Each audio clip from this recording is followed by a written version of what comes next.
Among the people who created this Singularity University is Ray Kurzweil, one of the great PR men for Frankenstein and the transhumanist nightmare. The whole agenda is for humanity to have technology put inside the body, inside the brain, nanotechnology in the end, which you can even breathe in. We call it smart dust and nanobots and various other names. Let me summarize it for you. 20 years from now, we'll have nanobots. They'll go into our brain, through the capillaries, and basically connect our neocortex to a synthetic neocortex in the cloud, providing extension of our neocortex. And that this technology will connect the human mind to what I've been writing about for years and called the technological subreality. But the people like Kurzweil, who set up this Singularity University with others, they call this technological subreality the cloud. We'll be able to extend that and think in the cloud. And they say that humans will be connected to the cloud by 2030, which is no time from now, really. Or at least it will start then. And that we will then, this is Kurzweil's words, we will then think from the cloud. There'll be, as he puts it, gateways in the cloud to our brains. This is a gateway to the cloud. We're going to put gateways to the cloud in our brains and have more than 300 million. Just like the cloud can give you 1,000 or 1,000,000 computers for a tenth of a second, you need another billion pattern recognizers. You'll be able to access that in the cloud. That's where we're headed. More and more, as time passes, you will have a situation where the cloud, he says, will do more and more of human thinking until it does human thinking in its entirety. And your thinking then will be a hybrid of your biological thinking, the 300 million neocortical modules we all have, and a certain number of neocortical modules that are simulated in the cloud. The cloud is pure information technology. It is subject to the law of accelerating returns. It is doubling in power now every year as we speak. That will continue.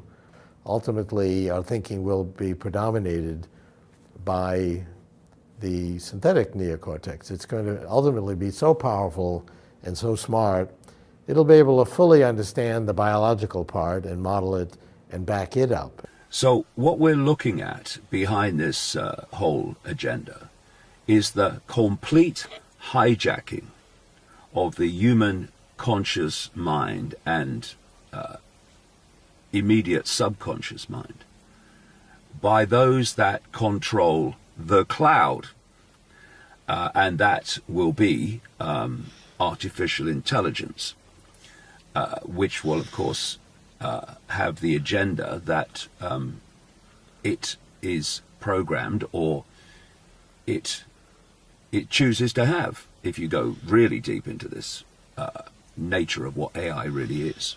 But the kind of dangers we've seen in futurist AI dystopian movies, where it's the AI versus a brave band of humans for control of humanity, is not realistic.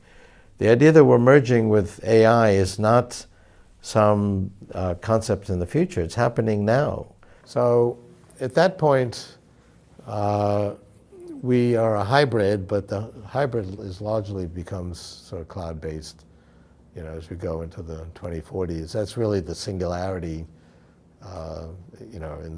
by the middle of the 2040s. In fact, the whole term singularity refers to a point where artificial intelligence becomes greater in thinking potential than human consciousness, the human conscious mind.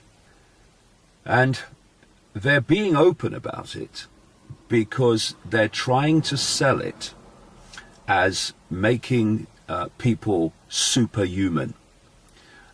We are seeing this constant sales pitch that by being connected to this cloud, this Wi-Fi sub-reality technological cloud, we will be able to do things and understand things that the human mind cannot. And will be more intelligent and able to actually think in a greater number of hierarchies. It's going to ultimately be so powerful and so smart, and that will be an enabling factor to create more profound music, to be funnier, to be more artistic, to basically enhance the qualities of humanity that we value. And so what they're saying is, connect your brain, your mind, to this technological cloud, and you will be superhuman. You will be able to think like the machines can, like the AI can. Of course, it's complete nonsense, because the opposite is the case. It's not about making people superhuman. It's about making them subhuman. It's about the end of humanity as we know it, in terms of anything, even approaching free thought and free perception. Because perceptions will be coming from the cloud to the conscious mind. And the conscious mind will think, I'm having a thought. I'm going to do this. I agree with that. I'm going to support that. I'm going to oppose that. I believe this. But actually it won't be the human mind reaching those conclusions. It will be impulses from the cloud. They quickly realized they had found the points in her neocortex that detect humor, and she just found everything hilarious whenever they stimulated these points. That is the entire agenda of this transhumanist nightmare which is unfolding around us, and which the Singularity University here is pushing and pushing and pushing, and Kurzweil and co are pushing and pushing and pushing. The complete takeover of human thought, and through that human emotion. And what is happening is we're being taken down that road step by step in a very coordinated way, which appears random to most people. And it goes like this. First you get people addicted to technology they can hold. Let's call it holdables. The smartphones, the tablets, etc. And of course, look around you in any group of people anywhere in the world. Look at so many young people when you see them in groups. And the rest of the world doesn't exist much of the time. Only the screen of the smartphone exists.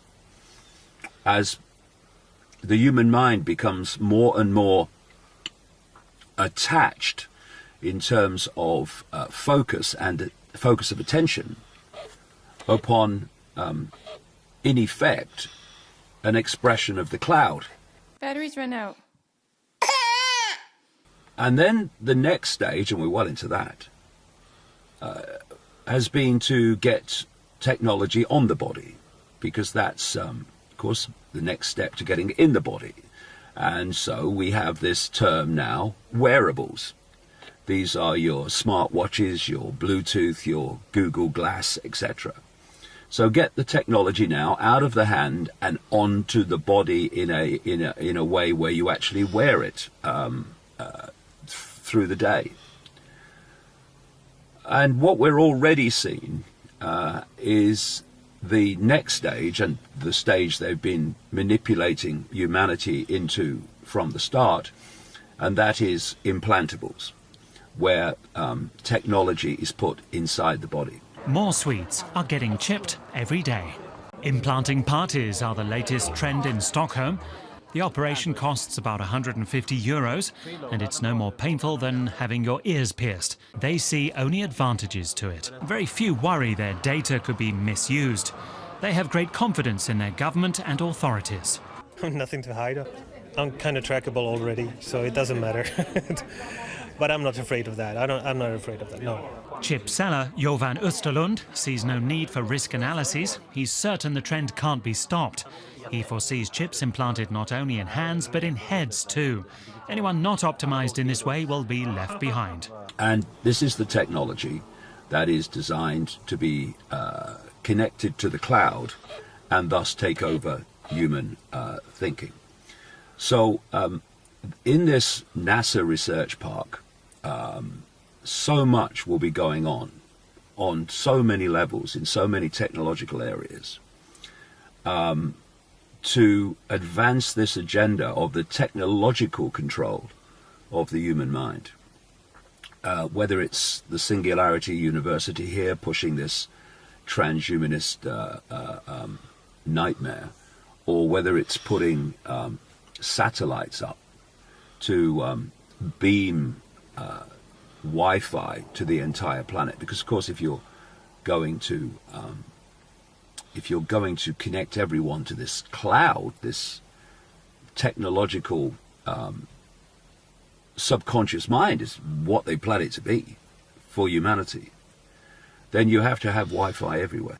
The 5G revolution will touch all corners. And that is what is happening. That we're going to increasingly merge with these technologies. They will go inside our brains. They'll connect our brain to the cloud. We'll have direct connection, and not just to do things like search and translate, but to actually extend the power of our thinking and give us more neocortical modules and more hierarchy to our neocortex, which will make us smarter. I don't care how much power you think you have. This system is coming down. Get used to it.